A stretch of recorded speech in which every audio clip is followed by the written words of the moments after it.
Gunadarma bukan arsitek Borobudur. Inilah kerancuan catatan sejarah negeri yang kita cintai, Indonesia. Gunadarma bukan arsitek yang mendesain Borobudur, Suleman juga tidak membangunnya. Falsafahnya tidak berdasar salah satu dari dua agama India, hanya dengan melihat ada tidaknya patung duduk bersila. Perhatikan, Borobudur dibangun pada abad 8 Masehi atas dasar perkiraan filolog Belanda Kasparis. Ini tidak benar, menentukan waktu hanya berdasar perkiraan. Nama, Gunadarma, tidak pernah ditemukan pada catatan silsilah Raja-Raja Nusantara. Nama ini ada pada cerita rakyat Jawa tentang pegunungan Manoreh yang menyerupai orang berbaring. Tidak benar juga, Borobudur didesain berdasar kitab tata cara membangun kuil yang berasal dari luar Nusantara, India. Selama ini terpublikasi dibangun berdasar kitab Silpa Sastra dan Vastu Sastra dari India. Mari kita cermati untuk klarifikasi berdasar telaah dan kajian akademik. Silpa Sastras adalah berasal dari bahasa Sanskerta. Secara harfiah berarti ilmu seni dan kerajinan. Dalam konteks desain bangunan suci, Silpa Sastras adalah buku panduan untuk membuat patung dan ikonografi, yang menjelaskan antara lain proporsi figur patung, komposisi, prinsip, makna, dan juga aturan arsitektur. Makna Silpa, menurut Stella Kramris, sangat kompleks. Dia memaknai sebagai seni, keterampilan, kerajinan, kecerdikan, ritus dan ritual, bentuk dan ciptaan. Kitab lain tentang bangunan di India adalah Vastu Sastras dan Vastu Vidya. Ini istilah kuno di India. Vastu Sastras secara harafiah adalah ilmu tentang bangunan hunian. Kitab tentang arsitektur dalam Sanskerta kuno sering disebut Vastu Vidya. Vastu Sastra dan Vastu Vidya sering dikaitkan dengan peradaban lembah Indus Mohenjo-daro, namun para ilmuwan seperti Kapila Vatsyayan menyangkal hal ini karena naskah teks kuno tentang kitab ini belum pernah ditemukan pada peradaban lembah Indus.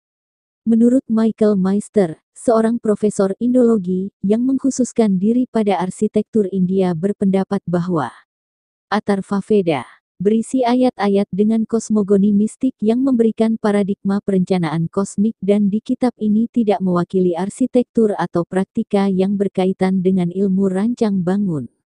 Kitab Varahamihiras, Brihat Samhita tertanggal abad ke-6 M. Meister adalah teks India pertama yang dikenal yang menggambarkan perencanaan tata kota. Kitab panduan merencanakan kota dan bangunan. Kitab panduan berbahasa Sanskerta ditemukan untuk membangun kuil megah beredar di India. Panduan Vastu Sastra tersebut mencakup bab tentang konstruksi rumah, perencanaan kota. Selanjutnya adalah Manasara Silpa, kitab asal India Selatan. Yang diperkirakan beredar pada abad ke-5 sampai 7 Masehi adalah buku panduan tentang desain dan konstruksi India Selatan, Vastu. Di India Utara, kitab Brihat Samhita oleh Varahamihira adalah kitab tentang bangunan berbahasa Sanskrit kuno yang dikutip dari abad ke-6, mendeskripsikan desain konstruksi kuil bergaya Nagara. Isana Siva Gurudeva Padati adalah berbahasa Sanskerta lainnya dari abad ke-9 Masehi yang menggambarkan seni bangunan di India Selatan dan Tengah. Kitab lainnya bernama Silpa Prakasa Odisha, ditulis oleh Ramachandra Bhattaraka Kaulacara sekitar abad ke-9 Masehi atau abad ke-10 Masehi sebagai pengembangan lain dari Vastu Sastra. Perhatikan, semua kitab-kitab India itu baru ada pada abad 5 Masehi, tidak lebih tua dari Borobudur. Ketahuilah, Borobudur tidak dibangun berdasar kitab Silpa Sastra dan Vastu Sastra dari India. Tapi bangunan ini telah ada jauh sebelum kitab-kitab itu ada dan dibuat di India. Jika benar Borobudur dibangun berdasar kitab-kitab India, kapan dan siapa yang membawa kitab-kitab itu ke Nusantara Indonesia? Dan siapa nama yang mengarahkan si pembuat bangunan dan relief untuk mengikuti tata cara seperti kitab India? Ini pertanyaan akademik yang harus dijawab dengan benar. Fuana Cakapala kini bernama Borobudur. Bangunan ini adalah Sangharama cabang universitas di Savarnatvipa bernama Dharmapala. Juga cabang termuda di Bihar India, Nalanda, didirikan pada tahun 427 dibangun Raja Pala dinasti Sailendra. Pelopor, Dharmik, leluhurnya Dapuntahi Yamrijayanasa, Kadatuan Krivijaya, di Sefarnatvipa. Nama-nama mereka leluhur bangsa Nusantara Indonesia terdahulu sebelum Dapuntahiang dan Resi Markandeya. Dharmadasa 700-620 sm. Dharmapala 670-580 sm. Sufarnatvipa Dharmakirti 610-520 sm. Kumarila Bata 618-540 sm.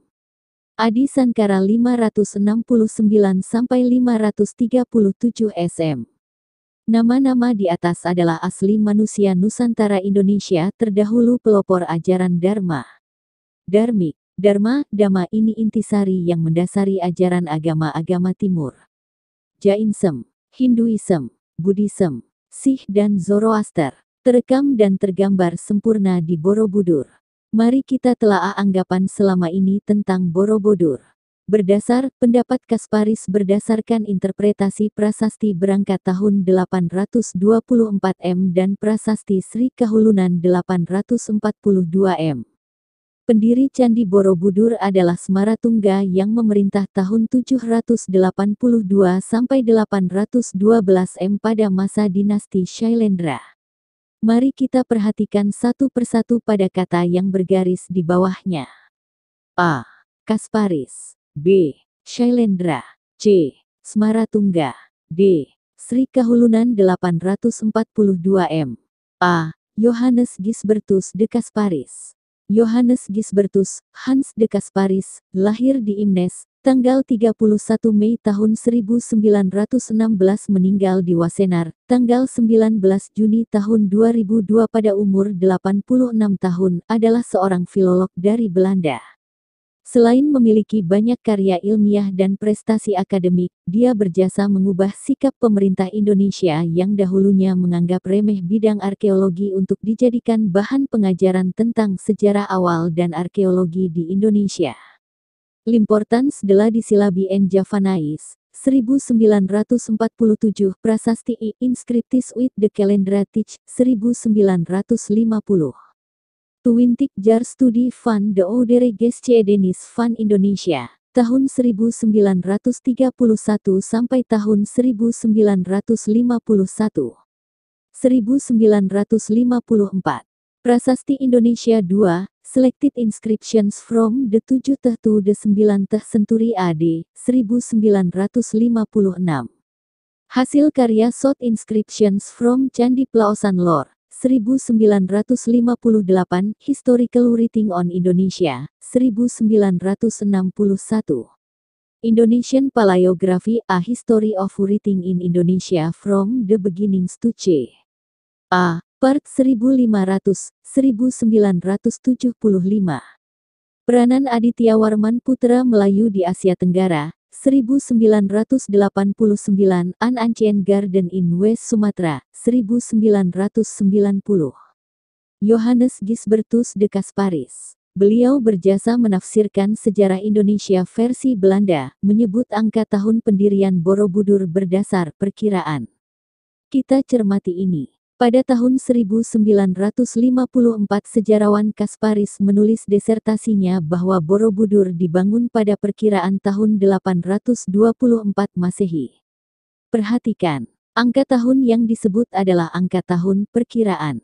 Kata perkiraan kita garis bawahi. Ini bukan data valid ilmiah dan akademik, ini hanya perkiraan Kasparis. Jadi, Kasparis menulis angka tahun pembangunan Borobudur hanya berdasar perkiraan. Telaah dan kajian untuk klarifikasi selanjutnya. Wangsa Shailendra adalah generasi penerus yang merawat bangunan suci leluhur pendahulu Nusantara. Wangsa Shailendra diketahui penganut ajaran Siwa, ajaran asli Nusantara. Perhatikan kata Siwa. Ini bukan Hindu India. Karena nama agama Hindu secara formal ada untuk merujuk pada agama, baru ada pada abad 9 Masehi, di masa kolonialis di India. Bangunan Borobudur ini sudah ada jauh sebelum lahir ajaran bernama agama. Keterangan ini didapat dari temuan teks pada prasasti Sojomerto. Nama Borobudur menurut catatan yang ada saat ini berdasar pada prasasti. Benarkah? Pada prasasti Kayumwungan dan prasasti Tri Tepusan menyebutkan nama yang sama dengan maksud yang ditulis dengan sebutan Kamulan I Bumi Sambara, nama Bore Budur, yang kemudian ditulis Borobudur. Oleh Raffles dalam bahasa Inggris menyebut desa terdekat dengan situs itu yaitu desa Bore atau Boro. Tapi kenyataan di sekitar situs tidak ada desa Bore. Raffles juga menduga bahwa istilah Budur mungkin berkaitan dengan istilah bahasa Jawa yang berarti purba katanya. Faktanya, tidak ditemukan dalam kalimat bahasa Jawa yang berarti purba adalah kata budur. Budur dalam istilah Jawa adalah buduran, bisul atau bisulan. Borobudur, monumen catatan sejarah yang berpalsafahkan ajaran asli Nusantara, tampil dalam reliefnya. Borobudur dirawat dilestarikan oleh Wangsa Sailendra. Prasasti yang tertulis angka tahun dan nama raja adalah sebuah prasasti yang berisi deklarasi. Perawatan bangunan suci, merawat itu bukan membangun. Wangsa Sailendra tidak menganut ajaran dari luar, semua raja dan keturunannya menganut ajaran asli Nusantara, ajaran menyembah kepada satu Tuhan, Hyang Widi Tunggal. Arca patung orang dengan posisi duduk bersila adalah prosesi ritual ajaran asli Nusantara yaitu kontemplasi Topo Broto Samadhi, suwung yang tampil di stupa Borobudur. Bukan patung tokoh agung mulia dari luar Nusantara Indonesia. Topo Broto istilah Jawa. Tapa Brata istilah Sunda. Samadhi dan Batagak istilah Sumatera. Yoga istilah India. Upasena istilah Bali. Kamala istilah Sulawesi. Adalah prosesi kontemplasi ritual asli leluhur Nusantara yang menyebar ke penjuru dunia seluas 3/4 muka bumi sampai di tanah India menjadi agama yang salah satunya bernama Jaina. Juga mewarnai tanah Arab dibuktikan dengan kemiripan budaya, Yahudi, dan Parmalim, Batak. Identik Bali dengan India. Stupa dengan arca orang duduk posisi bersila adalah penggambaran prosesi kontemplasi spiritual leluhur terdahulu kita Topo. Topo Broto, melalui tingkatan tahapan diantaranya, toponing jasad, toponing hawa nafsu, toponing budi, toponing suksmo, toponing cahyo, toponing gesang, yang pada akhirnya manusia mencapai tingkat kesempurnaan. Mukso, fana, lebur tidak terlihat oleh dimensi kita, masuk ke dimensi yang lebih tinggi hidup dan tidak wafat. 3 tahapan Borobudur adalah gambaran yang menjelaskan Buana Traya. Buana berarti jagat atau alam kehidupan. Buana Traya adalah 3 alam kehidupan yang ada di dalam semesta ini. 3 alam kehidupan tercermin dalam 3 tahapan Buana Sakapala, nama asli Borobudur. 1. Bawana Langgeng. 2. Bawana Drio. 3. Bawana Triya. Dalam Sunda Wiwitan disebut dengan 1. Buana Niskala. 2. Buana Alam Tengah. 3. Buawana Nyungcung. Dalam bentuk utuh disebut dengan Sasaka Domas. 3 tahapan dalam bangunan Borobudur bukti ajaran kita. Ini bukti situs Borobudur berdasar falsafah asli Nusantara terbukti dari kata Sevarga, bukan tertulis dengan kata nirvana atau nibbana di relief dasar yang kini tidak diekspos. Sedang esensi makna arti kata nirvana atau nibbana sangat berbeda arti dengan literasi kata Sevarga. Buana Sakapala, orang kini sebut Borobudur. Bangunan ini adalah monumen kiblat dunia peradaban maju terdahulu, disitulah hadir masyarakat dunia saat dahulunya. Imperium besar telah berdiri dan berpusat di tanah Jawa, leluhur kitalah yang mewarnai 3/4 muka bumi, tidak sebaliknya. Sailendra, benarkah pendiri Borobudur adalah Wangsa Sailendra yang menganut ajaran Buddha Mahayana? Mari kita cermati dan kita kaji secara akademik untuk klarifikasi. Apakah angka tahun tertera pada prasasti menunjukkan angka tahun pendiriannya? Wangsa Sailendra adalah penerus leluhur yang merawat Borobudur. Merawat bukan membangun. Angka tahun adalah saat deklarasi raja pada angka tahun tertulis, dan angka tahun tertulis bukan tahun Saka yang dimulai 78 Masehi versi kalender India. Mari kita cermati. Prasasti Ligor adalah prasasti yang berisi puji-pujian untuk dirinya sebagai penjelmaan Wisnu. Kata kunci adalah Wisnu. Kata yang selalu akrab dengan Siwa dan Brahma. Ini adalah ciri ajaran asli Nusantara, tidak ditemukan dalam Mahayana. Raja Dharanindra, raja dari Wangsa Sailendra di tanah Jawa yang memerintah menganut ajaran asli Nusantara. Sejarawan menulis dengan agama, Siwa ini adalah Dharmik. Jadi, Dharanindra penganut ajaran Dharmik bersumber dari Nusantara, bukan agama yang lahir pada abad 9 di India, juga bukan agama yang lahir abad 5 SM. Jika terdapat kesamaan penyebutan nama dewa, ini bukti ajaran leluhur Nusantara terdahulu menyebar sampai ke sana. Kapankah misionaris India menyebarkan itu ke sini? Baru pada masa sebelum Orba agama itu menjadi pilihan alternatif agama resmi negara. Ketahuilah, ajaran asli Nusantara lah yang tumbuh di India menjadi 3 ajaran besar, salah satunya, Jaina, dengan tokoh Mahavira, pada abad 5 SM. Borobudur, bernama asli Buwana Sakapala, sudah ada terlebih dahulu sebelum Wangsa Sailendra merawat bangunan peninggalan leluhurnya. Samaragrawira. Di Jawa dalam prasasti Kelurak disebutkan bahwa Samaragrawira identik dengan Rakai Warak putra Dharanindra dalam prasasti Nalada. Samaragrawira mempunyai putra Balaputra Dewa. Berdasarkan prasasti Kayumwungan, Samaragrawira mempunyai putra Samaratungga dan ia mempunyai putri Pramawardhani. Pramawardhani dan yang lainnya berkeyakinan sama dengan pendahulunya menganut ajaran Dharma, dan tokoh inilah yang mendeklarasikan diri merawat Borobudur. Samaratungga, di Jawa. Sri Maharaja Samarotungga adalah raja kerajaan Medang dari Wangsa Shailendra, menikahi Dewi Taraf Putri Dharmasetu penguasa Sriwijaya terdahulu dan mempunyai putra Balaputra Dewa dan Pramudawardhani.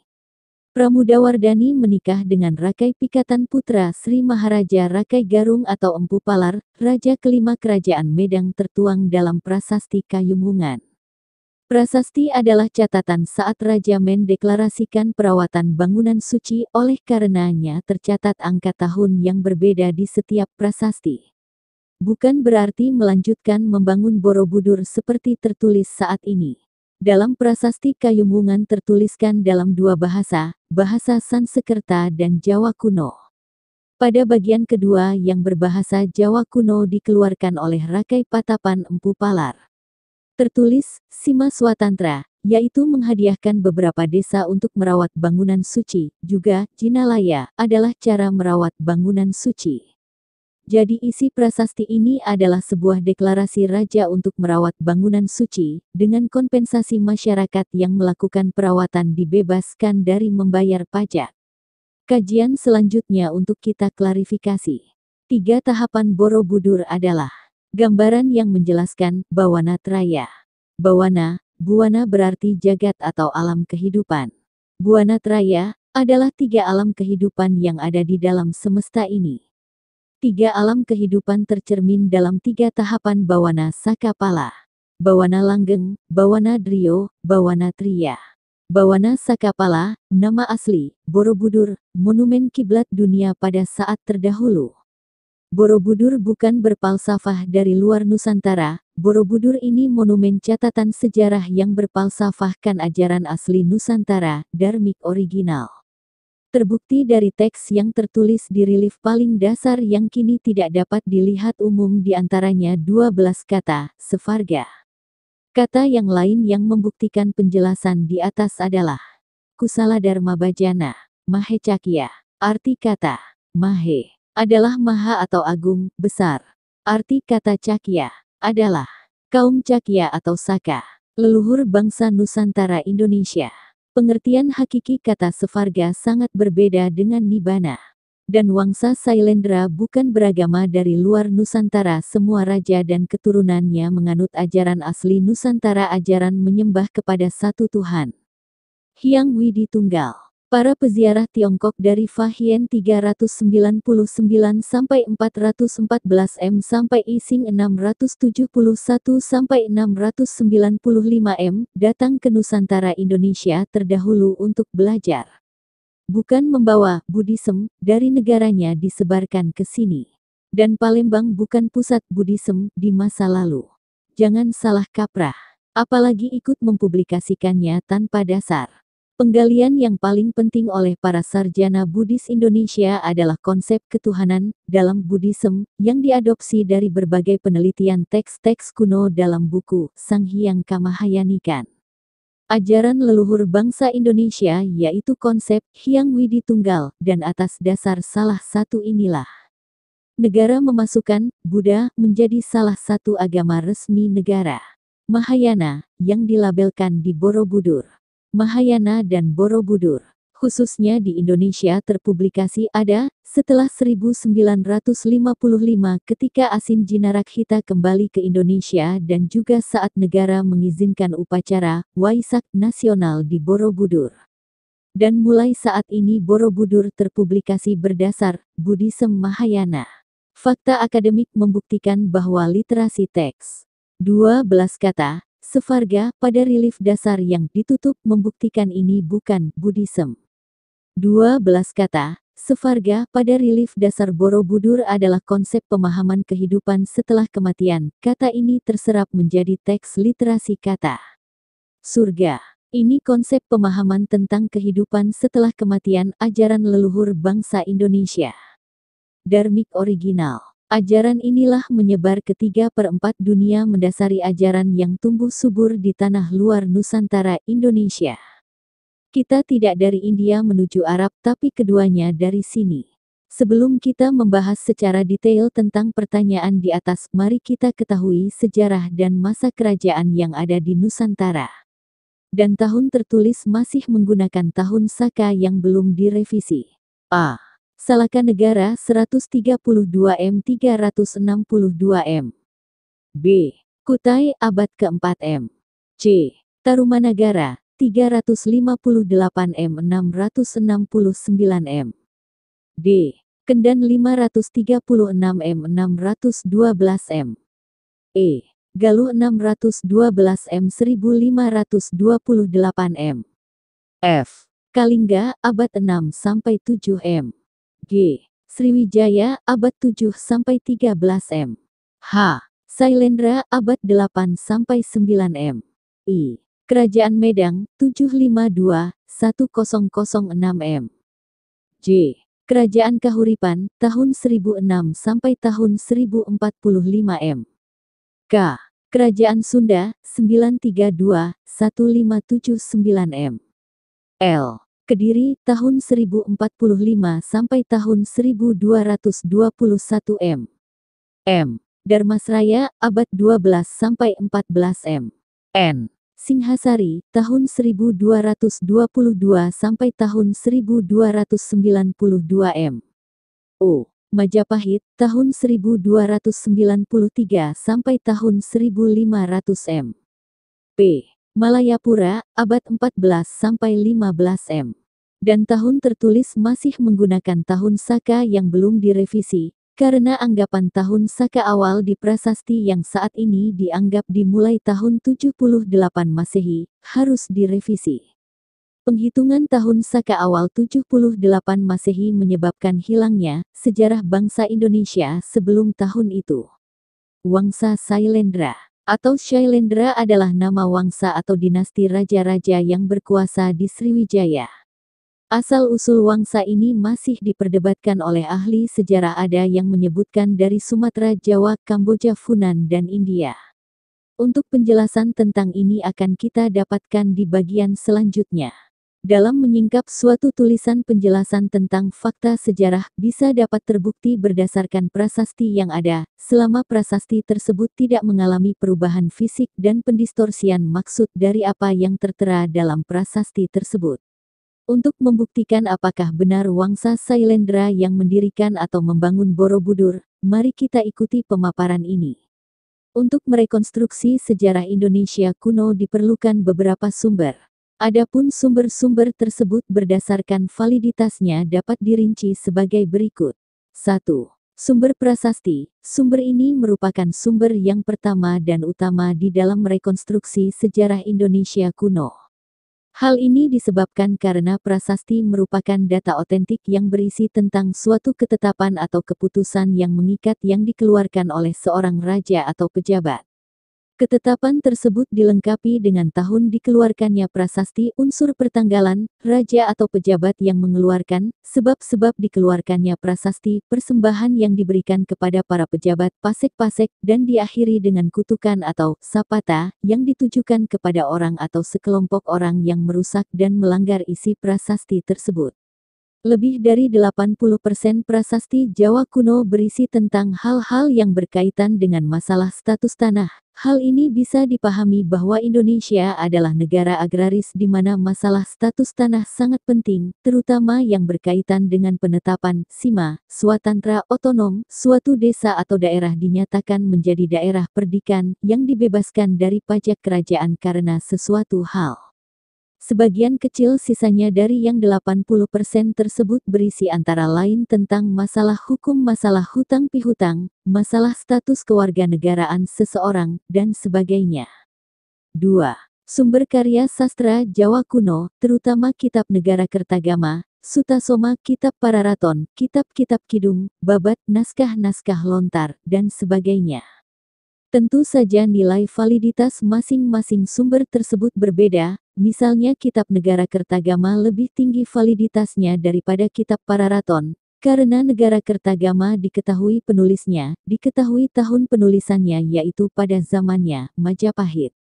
Adapun Kitab Pararaton tidak diketahui penulisnya, juga tidak diketahui tahun penulisannya, dan dari segi bahasa diperkirakan dari abad 16 Masehi. 3. Berita asing yang antara lain meliputi berita Cina, Arab, Portugis, Belanda dan sebagainya. Berita Cina banyak memberi sumbangan bagi penelusuran sejarah Indonesia kuno. Meskipun sumber-sumber tersebut ditulis dan disalin turun-temurun, dari dinasti ke dinasti, sehingga validitasnya perlu diuji, sementara kelebihan berita Cina adalah informasi yang disampaikan merupakan apa yang mereka lihat dan mereka alami. Sebagai contoh Ratu Simo memerintah dengan keras dan tegas sampai-sampai putra mahkota kakinya menyampar pundi-pundi emas di jalan terpaksa dihukum dengan memotong kakinya. Hal ini membuat musuh-musuhnya gentar menghadapi pemerintahannya. W.P. Grunhild, 1960. Begitu juga berita Arab banyak memberikan informasi tentang perdagangan abad 9-10 m. Khusus pada masa Majapahit telah terjalin hubungan dagang dengan Cina, ribuan temuan mata uang Cina, uang kepeng, dari berbagai dinasti serta guci-guci Cina telah banyak ditemukan baik dalam kondisi utuh maupun fragmentaris di daerah Trowulan bekas ibu kota kerajaan Majapahit. Bahkan hiasan berupa bentuk-bentuk guci Cina sudah menjadi bagian dari hiasan di kiri kanan arca-arca masa Majapahit. Nama Sailendra banyak tertulis dalam prasasti dengan variasi imbuhan di awal maupun di akhir kata Sailendra. 1. Sailendra Vamsa. Pertama kali dijumpai dalam prasasti Kalasan dari tahun 778 m. 2. Sailendra Gurubis, Sailendrawansa Tilaksya, Sailendra Raja Gurubis prasasti Kelurak dari tahun 782 m. 3. Sailendrawansa Tilakena, dalam prasasti Abayagiri Wihara dari tahun 792 m. 4. Darmatunga Dewa Sailendra, dalam prasasti Sojomerto, dari tahun 700 m. 5. Selendranamah, dalam prasasti Kayumwungan dari tahun 824 m. 6. Di luar Nusantara nama Sailendra ditemukan dalam prasasti Ligor dan Nalada 775 m. Dan tahun tertulis masih menggunakan tahun Saka yang belum direvisi, karena anggapan tahun Saka awal di prasasti yang saat ini dianggap dimulai tahun 78 Masehi, harus direvisi. Penghitungan tahun Saka awal 78 Masehi menyebabkan hilangnya sejarah bangsa Indonesia sebelum tahun itu. Nama Sailendra banyak tertulis dalam prasasti. 1. Prasasti Kalasan. 2. Prasasti Kelurak. 3. Prasasti Abayagiri Wihara. 4. Prasasti Sojomerto. 5. Prasasti Kayumwungan. 6. Prasasti Ligor. Mari kita ikuti pemaparan ini satu persatu apa yang tertera dalam prasasti tersebut dan untuk membuktikan apakah benar Wangsa Sailendra yang mendirikan atau membangun Borobudur. Yang terpublikasi Sailendra menganut ajaran Buddha Mahayana. Dan apakah angka tahun tertera pada prasasti menunjukkan angka tahun pendiriannya? Mari kita kaji untuk klarifikasi. Dalam keterangan di atas tentang nama, Sailendra Vamsa pertama kali dijumpai dalam prasasti Kalasan dari tahun 778 M. Mari kita cermati prasasti Kalasan di bawah ini. Penelitian mengenai tokoh-tokoh yang terkait dengan bangunan-bangunan suci tersebut telah banyak dilakukan dengan memakai data sumber tertulis khususnya prasasti, di antaranya Prasasti Tukmas, Prasasti Canggal 654 Saka 732 Masehi, Prasasti Kalasan 700 Saka 778 Masehi, Prasasti Kelurak 704 Saka 782 Masehi, dan sebagainya, serta berita-berita Cina. Sekali lagi, tahun tertulis masih menggunakan tahun Saka yang belum direvisi, karena anggapan tahun Saka awal di prasasti yang saat ini dianggap dimulai tahun 78 Masehi, harus direvisi. Penghitungan tahun Saka awal 78 Masehi menyebabkan hilangnya sejarah bangsa Indonesia sebelum tahun itu. Nama kerajaan tertua yang disebut dalam sumber prasasti di wilayah Jawa Tengah adalah Kerajaan Mataram yang lebih dikenal sebagai Kerajaan Mataram Kuna untuk membedakan dengan Kerajaan Mataram Islam dengan rajanya bernama Sanjaya. Prasasti tersebut adalah Prasasti Canggal 654 Saka yang ditemukan di halaman percandian di atas Gunung Wukir di Kecamatan Salam, Magelang.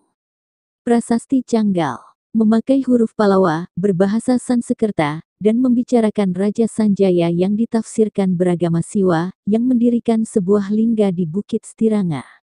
Selain prasasti Canggal, nama Sanjaya disebut di prasasti Mantiasih yang dikeluarkan oleh Rakai Watukura Diah Balitung. Dalam prasasti Mantiasih terdapat daftar nama raja-raja yang memerintah di Medang, Rahyang Tarumuhun Rimedang Ripoh Pitu. Dalam daftar tersebut Rakai Mataram Sang Ratu Sanjaya disebut pertama, yang kemudian diikuti oleh sederetan nama raja yang bergelar Rimaharaja Rakai Mataram. Sang Ratu Sanjaya dianggap sebagai pendiri dinasti Sanjaya, Sanjaya Vamsa, yang berkuasa di Kerajaan Mataram. Namun penelitian yang merekonstruksi jalannya sejarah Mataram Kuna telah menghasilkan nama Sailendra Vamsa di samping Sanjaya Wamsa. Sailendra Wamsa ditemui dalam beberapa prasasti antara lain dalam Prasasti Kalasan 700 Saka, Prasasti Kalurak 704 Saka, Prasasti Abayagiri Wihara dari Bukit Ratu Baka 714 Saka.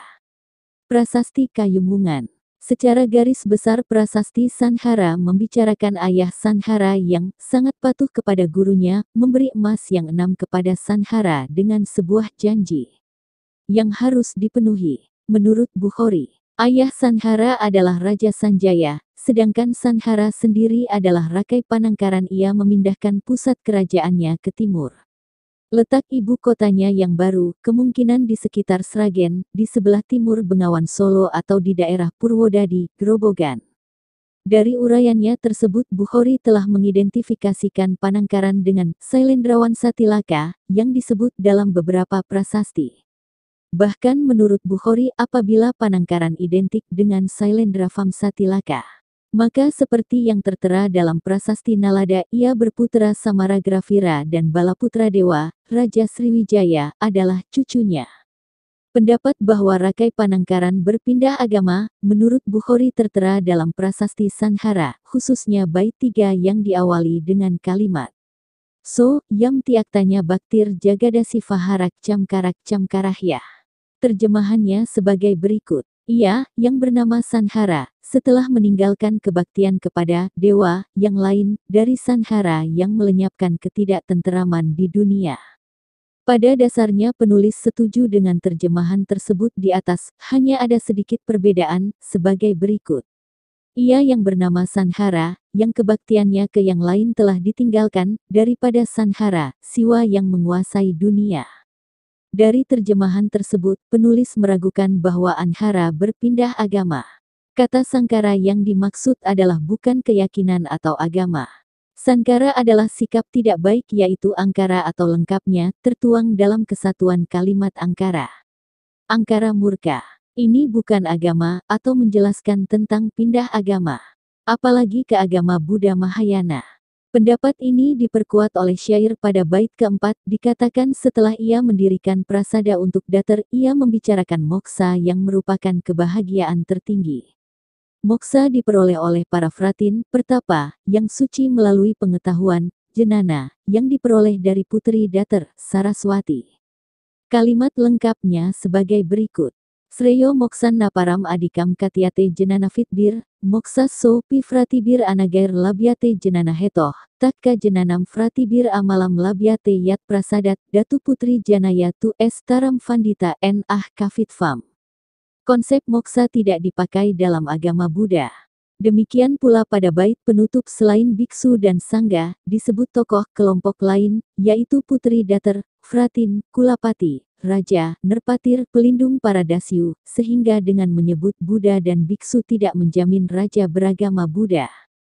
Kata dasyu adalah datu, para master Brahmin, para guru yang memahami dharma, dharmik original. Bagian ini sebagai penutup prasasti yang mendoakan semua yang disebut bernasib baik. Perlu dikemukakan di sini, pada baris selanjutnya, pada bait 3, terdapat kata antaguru hayas, yang diartikan, takut pada guru yang tidak benar, Sumadio 21993, 109. Kemungkinan terkait dengan janji sanhara yang disebut pada awal-awal prasasti. Tidak jelas isi janjinya, kemungkinan Anhara berjanji kepada guru untuk membuat bangunan suci untuk datar dengan emas yang 6 itu sebagai biayanya, dengan harapan agar ayahnya sembuh. Tetapi ketika ayahnya meninggal, Anhara menyalahkan gurunya, yang disebut Antaguru. Namun kemudian, karena takut pada gurunya, ia dengan kemauannya sendiri, Sefat Mabudes, memenuhi janjinya dengan membuat prasada tersebut. Untuk memperkuat pendapat bahwa Panangkaran bukan raja dari dinasti Sailendra dan tidak beragama Buddha, akan penulis sampaikan terjemahan prasasti Kalasan, prasasti berbahasa Sanskerta, memakai huruf Pranagari dari tahun 700 Saka, sebagai berikut. Kalimat lengkapnya sebagai berikut. Namo Bhagavatyai Aryatarayai. 1. Yatarayatya mita duha bhavat bimaknam lokam filokya vidivatri vidair upayai. Sa 6. Fah Surendra Naraloka Vibhuti Saram Taraf Disatva Bimatam Jaga Dekatara. 2. Avarjia 7. Maharajam Diah Pancapanam Panamkaranam Ailendra Raja Guru Bistara Bavanam Hai Karitam Srimat 3. Gurvacnaya Kaertacnais 8. Taradevi Kaertapi Tat Bavanam Vinaya Mahayana Vidam Bavanam Capyarya Biksunam. 4. Pangkurata Vanatiri Panama Bir Adesa Sastri Biracnah Tarabavanam Karita Midam Mapi Capi Arya Biksunam. 5. Racye Pravardamani. 9. Racnah Sailendra Famsatilakasya Sailendra Raja Guru Bis Tarabavanam Kaertam Kaertibi. 6. Sakan Pakalati Tair Farsasatai Saptabir Maharaja Akarot Guru Pujartam. 10. Tarabavanam Panamkarana. 7. Gramah Kalasanama Dattah Samgaya Saksinah Kertva Pankurata Vanatiripa Desa Diaksan Mahapurusan. 8. Buradaksineyam 11. Atula Data Samgaya Raja Simhena Sailendra Raja Bupair Anuparipalyar Santatia. 9. Sang Pangkuradibih Sang Tavanakadibih Sang Tiripadibih Patibiska Sadubih Apika. 10. Sarvan Evagaminah Partivendran Buyo Buyo. Yacate Raja Simha. Samanyoyam Dharma Setur Naranam Kale-Kale Palaniyo Bavatbi. 11. Anena Punyena Viharajena Pratitya Jata. 12. Artavi Bagavicnah Bavantu Sarv Tribavo Papana Jana Jinanam Anusanacnah. 12. Karyana Panamkaranah Sriman Abiyacate Bavinpan, Buyo Buyo Vidivat Viharaparipalan Artam Iti. Terjemahan. Hormat untuk Bhagavati Arya Taraf. Iri Nalada Mahavihariya Arya Biksu Samgasya. Ini teks kalimat yang tertulis di area Nalada Bihar India. Ada situs stupa bernama Sariputra. Poin kata penting ada pada kata Arya. Ini terdapat pada kalimat pembuka di prasasti Kalasan. Namo Bhagavatyai Arya Taraf Yai. Setelah melihat makhluk-makhluk di dunia yang tenggelam dalam kesengsaraan, ia menyeberangkan, dengan 3 pengetahuan yang benar, ia taraf yang menjadi satu-satunya bintang pedoman arah di dunia dan tempat dewa-dewa. 8. Kata Kaertachnais mempunyai arti yang sama dengan Karmachnais dalam prasasti Dinoyo yang berarti para ahli. Sarkar 1971-39, catatan nomor 37. 9. Kata Pravardhamane, dari akar, vert, yang berarti tumbuh, dibentuk dalam partisipium aktif dengan akhiran kasus lokatif karena menjelaskan. Rajye, yang berarti, di kerajaan yang sedang tumbuh, berkembang. 10. Guru Pujartam, berarti, bertujuan menghormat guru. 11. Buradaksina, kata, bura, ada beberapa arti, banyak, luas, bersinar. 12. Kata Pratitya Jata. Menurut Lokesh Chandra, 1994-73 pengertiannya disamakan dengan pengertian Pratitya Samutpada, sebuah bangunan suci untuk taraf yang indah benar-benar telah disuruh membuat oleh guru-guru Raja Sailendra, setelah memperoleh persetujuan Maharaja Dyah Pancapana Panamkarana. 3. Dengan perintah guru, sebuah bangunan suci untuk taraf telah didirikan, dan demikian pula sebuah bangunan untuk para biksu yang mulia ahli dalam ajaran Dharma telah didirikan oleh para ahli. 4. Bangunan suci taraf dan demikian juga itu, bangunan milik para biksu yang mulia telah disuruh dirikan oleh para pejabat raja, yang disebut Pangkura, Tafana, Tiripa. 5. Sebuah bangunan suci taraf telah didirikan oleh guru-guru Raja Sailendra di Kerajaan Permata Wangsa Sailendra yang sedang tumbuh. 6. Maharaja Panangkarana mendirikan bangunan suci taraf untuk menghormati guru pada tahun yang telah berjalan 700 tahun. 7. Desa bernama Kalasa telah diberikan untuk Samga. Setelah memanggil para saksi orang-orang terkemuka penguasa desa yaitu Pangkura, Tafana, Tiripa. 8. Sedekah Bura, yang tak ada bandingannya diberikan untuk Sangha oleh raja yang bagaikan singa. Raja Simha, oleh raja-raja dari Wangsa Sailendra dan para penguasa selanjutnya berganti-ganti. 9. Oleh para Pangkura dan pengikutnya. Sang Tafana, dan pengikutnya Sang Tiripa, dan pengikutnya oleh para prajurit dan para pemuka agama kemudian selanjutnya. 10. Raja bagaikan singa. Raja Simha minta berulang-ulang kepada raja-raja yang akan datang supaya pengikat Dharma agar dilindungi oleh mereka yang ada selama-lamanya. 11. Baiklah, dengan menghibahkan vihara, segala pengetahuan suci, hukum sebab akibat, dan kelahiran di 3 dunia, sesuai ajaran, dapat difahami. Kata vihara, Mahavihariya adalah tempat berlatih dan prosesi kontemplasi spiritual yang dibuat besar dan megah. Maha dan vihariya digabung menjadi Mahavihariya. Kata vihara berawal dari kata ini.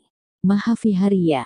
Sangharama adalah tempat belajar, pembelajaran, dharmik original, di masa terdahulu jauh sebelum abad 5 SM, lokasi ini adalah Indonesia terdahulu, bukan di India.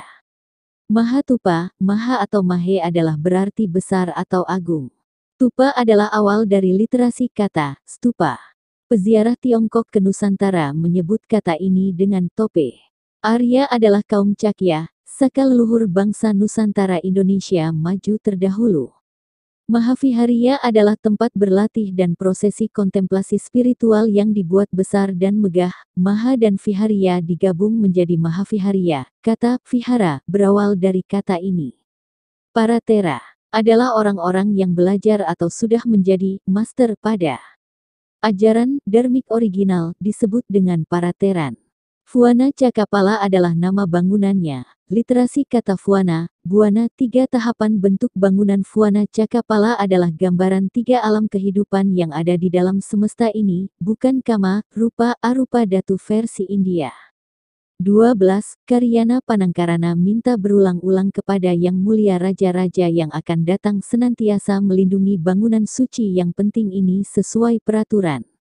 Berdasarkan terjemahan prasasti tersebut, dalam prasasti Kalasan terdapat 2 orang raja, yaitu Sri Maharaja Dyah Pancapana Panamkarana dan Raja Sailendra Vamsatilaka Permata Wangsa Sailendra.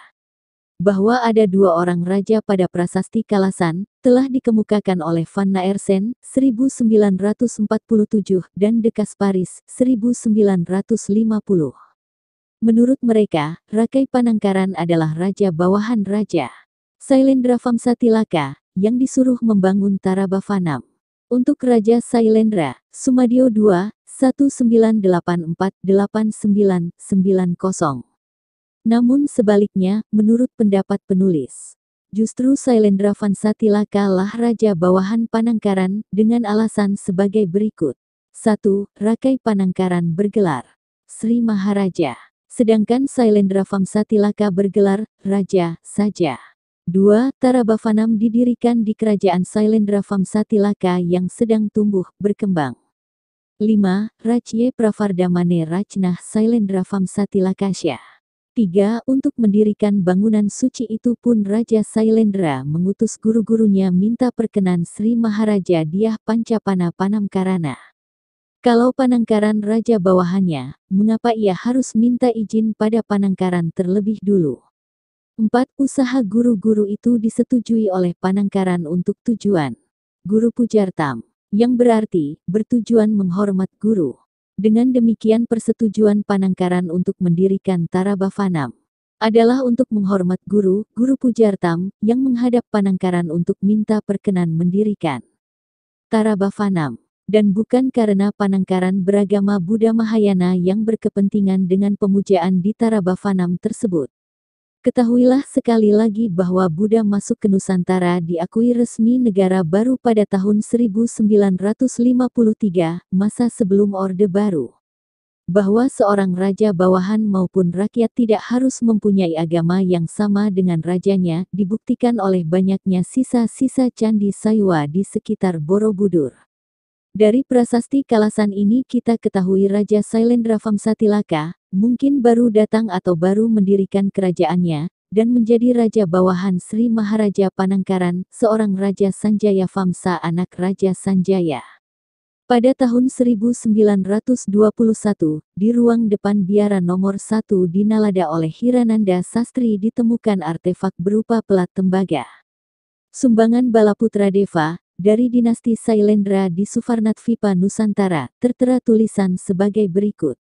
Kami diminta oleh Maharaja Balaputra Deva yang termasyur, Raja Suvarnadvipa melalui seorang kurir yang aku buat untuk membangun sebuah biara di Nalada yang telah dikabulkan dan ditandai oleh dekrit ini. Prasasti itu berbicara tentang Devapala Deva Kekaisaran Pala yang telah mengabulkan permintaan Sri Maharaja dari Suvarnadvipa, Balaputra, untuk membangun sebuah sangharama di Bihar India. Balaputra disebutkan sebagai anak Rakai Warak cucu dari Sailendra Vamsatilaka, permata dari keluarga Sailendra, dengan nama Sri Viravairimatana, pembunuh pahlawan musuh, Raja Jawa yang menikahi Taraf Putri Darmasetu. Singkatnya, Nalada Copperplate, abad 9 Masehi yang ditemukan di Vihara nomor 1 Nalada di India. Tertulis Raja Pala keturunan Shailendra bernama Balaputra Dewa dari Suvarnadvipa. Artinya, Nalada, di Bihar India didirikan pada tahun 427 Masehi dibangun oleh dan atas prakarsa Sailendra Srivijaya dari Sumatera Indonesia. Beliau membangun Nalada demi kepentingan pengembangan, yang pusatnya pendidikan itu ada di Nusantara. Palas membangun Sangharama Somapura dengan kompleks seluas 21 akre, 85.000 meter persegi, yang memiliki 177 sel, bangunan lainnya Vikramasila, Odantapuri dan Jagadala.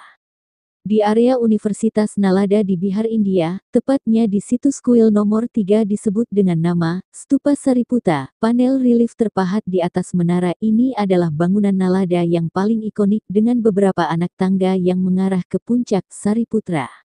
Sariputra juga disebut Upatisya adalah putra dari ibunya Sari, Rupasari, karena nama ibunya itulah ia disebut Sariputra, ayahnya Matara, Nalaka. Nalada adalah nama desanya.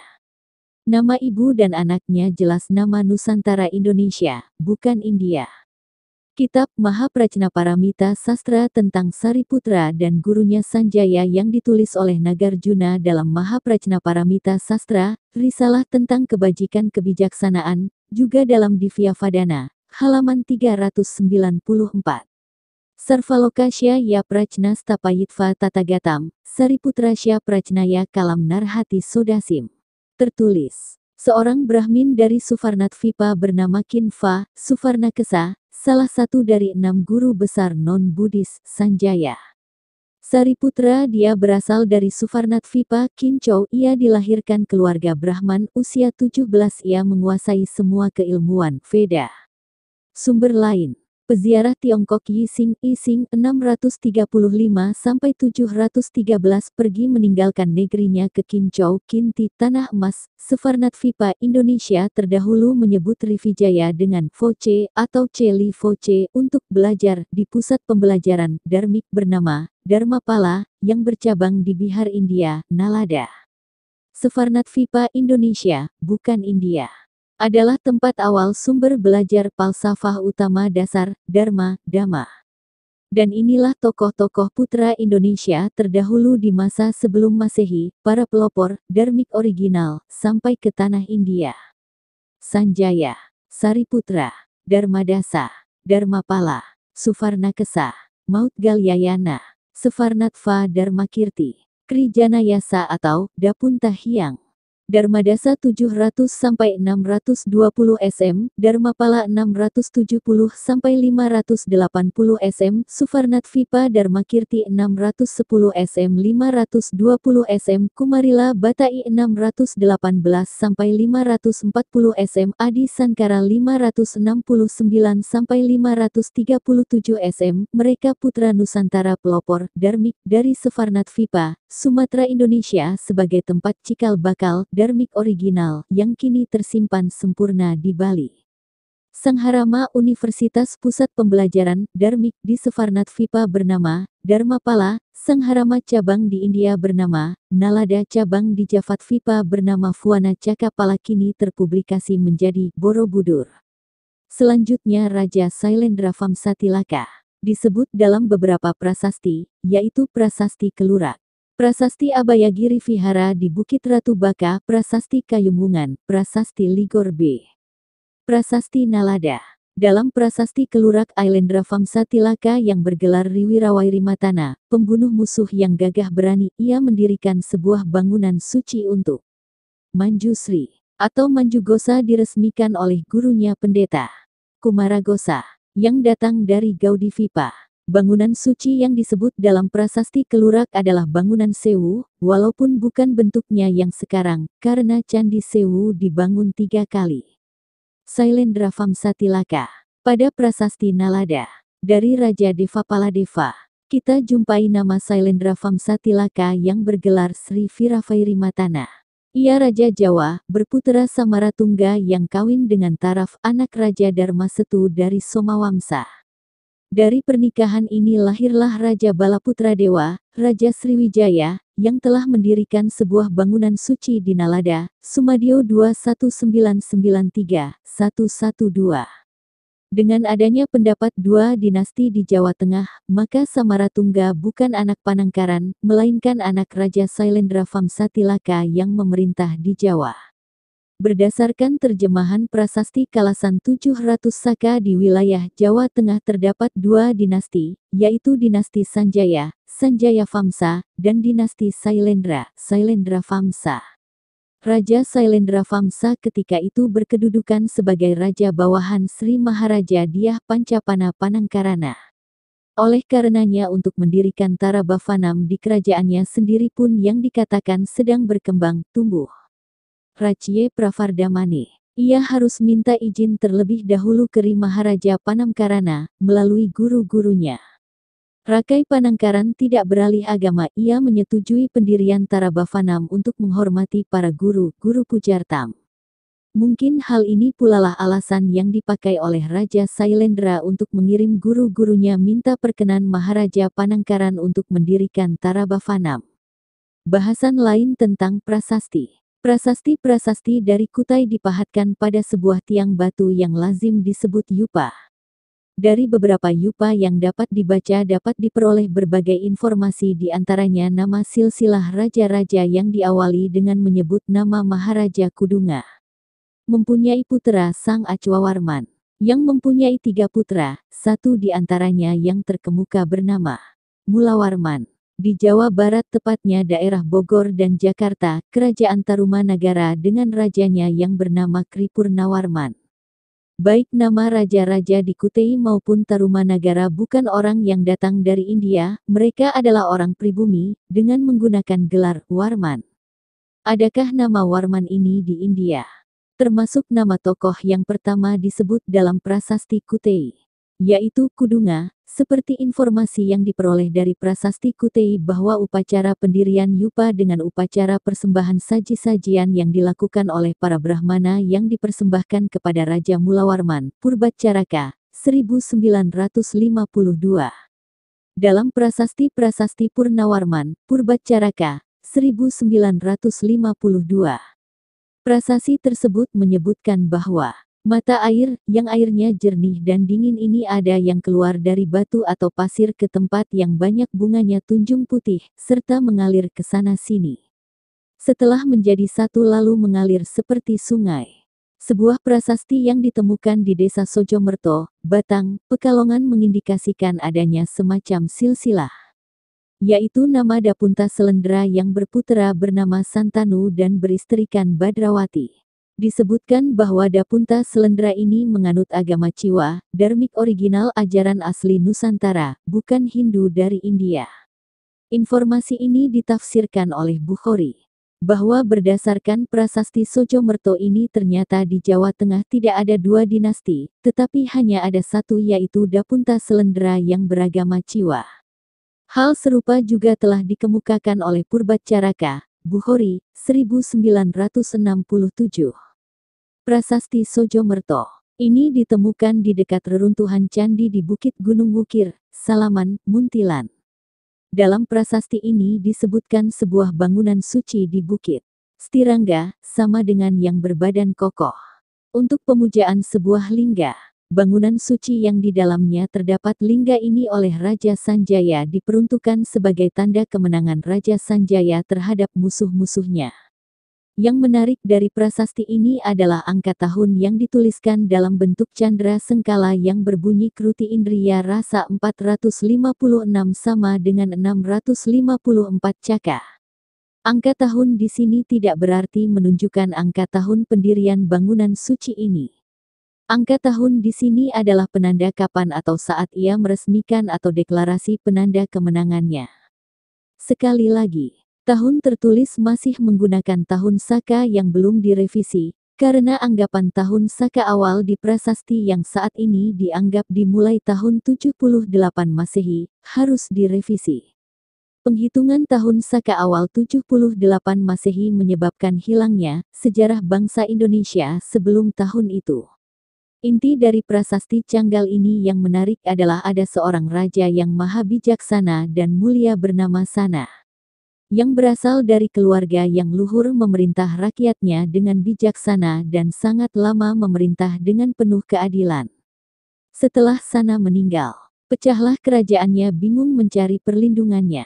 Adapun yang tampil sebagai raja yang gagah berani seperti Sri Rama menaklukkan raja-raja di sekitarnya yaitu Raja Sanjaya. Ia adalah putra dari Sanaha, saudara perempuan dari Raja Sana tersebut. Dalam prasasti Mantiasih disebut nama raja-raja pendahulu Balitung, bukan silsilah. Mulai dari Rakai Mataram Sang Ratu Sanjaya, Sri Maharaja Rakai Panangkaran, Sri Maharaja Rakai Panunggalan, Sri Maharaja Rakai Warak, Sri Maharaja Rakai Garung, Sri Maharaja Rakai Pikatan, Sri Maharaja Rakai Kayuwangi, Sri Maharaja Rakai Watuhumalang, Sri Maharaja Rakai Watukura Diah Balitung. Dalam prasasti Wanua Tengah 3 disebutkan lebih lengkap lagi raja-raja pendahulu Balitung, dan dirinci dengan tahun memerintah dan kelengserannya, sekaligus melengkapi prasasti Mantiasih. Secara garis besar raja-raja Mataram kuno sebelum Balitung disebutkan dalam prasasti Wanua Tengah 3 sebagai berikut. Rahyang Tari Medang, Rake Panangkaran, Rake Panaraban, Rake Warak Diah Manara, Diah Gula, Rake Garung, Rake Pikatan Diah Saladu, Rake Kayuwangi Diah Lokapala, Diah Takwas, Rake Panumbungan, Diah Dewendra, Rake Gurunwango Diah Badra, Rake Wungkal Humalang Diah Jebang, dan Rake Watukura Diah Balitung. Kusen, 1984, Joko Dwianto, 1985. Dari informasi yang diperoleh baik dari Prasasti Mantiasih maupun Prasasti Wanua Tengah III dapat diketahui nama-nama Raja Mataram kuno mulai dari Sanjaya hingga Rakai Watukura Diah Balitung. Adapun adanya perbedaan nama-nama raja dari kedua prasasti tersebut disebabkan oleh perbedaan latar belakang dikeluarkannya prasasti tersebut.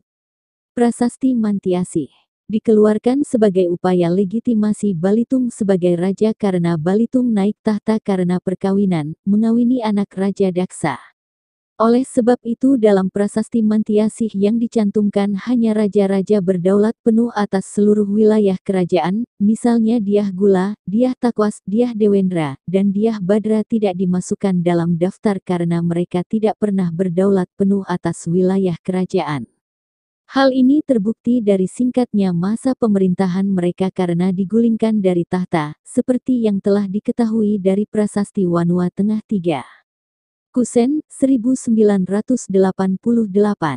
Dalam prasasti tersebut nama Raja Sanjaya tidak disebut karena riwayat sawah di Wanua Tengah baru dimulai dari masa Rakai Panangkaran. Dari telaah Prasasti Wanua Tengah III dapat diketahui bahwa pergantian Raja-Raja Mataram kuno tidak selalu mulus, perubahan tahta sering terjadi, dan dapat diketahui bahwa perebutan tahta sering terjadi. Dari hasil rekonstruksi dapat diketahui bahwa perebutan kekuasaan terjadi di antara keluarga keturunan Sanjaya dan bukan karena pertentangan antara dinasti Kelendra dan Sanjaya. Prasasti Mantiasih menyebut Raja Sanjaya dan Raja-Raja Mataram kuno lainnya sebagai berikut. Petik 2. Rahyangta Rumuhun Ri Medang Ripoh Pitu Rakai Mataram Sang Ratu Sanjaya Kri Maharaja Rakai Panangkaran Kri Maharaja Rakai Warak Kri Maharaja Rakai Garung Kri Maharaja Rakai Pikatan Kri Maharaja Rakai Kayuwangi Kri Maharaja Rakai Watu Humalang Elwiha Sangkarika Landapan Yan Paksa Sapata Kri Maharaja Rakai Watukura Diah Balitung Darmodaya Mahacambu. Petik 2. Seperti disebut di atas, Balitung naik tahta karena perkawinan, mengawini putri Raja Daksa. Oleh sebab itu untuk melegitimasikan kekuasaannya Balitung menyebut dalam prasasti Mantiasih nama-nama raja pendahulunya. Hal ini lazim terjadi pada raja-raja yang naik tahta tidak secara genealogis atau turun-temurun. Berbagai cara dilakukan, misalnya Raja pertama Majapahit Raden Wijaya, dia naik tahta karena mengawini putri Raja Kertanegara. Untuk legitimasinya dia menyebut gelarnya dengan menggabungkan nama-nama raja pendahulunya, misalnya gelar Kertarajasa Jayawardana merupakan gabungan dari mertuanya Kertanagara, dan Rajasa gelar Ken Arok. Jayawardana gabungan dari Raja Tohjaya dan Wisnuwardana, masih banyak lagi contoh semacam ini. Sebagai cikal bakal leluhurnya Balitung yaitu Raja Sanjaya disebut Rahyangta Rumuhun Ri Medang Ripoh Pitu Rakai Mataram Sang Ratu Sanjaya. Dalam prasasti tersebut dapat diketahui bahwa Sanjaya yang dimuliakan di Medang di Poh Pitu.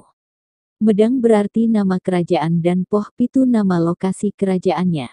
Sampai saat ini belum diketahui secara pasti lokasi Poh Pitu tersebut.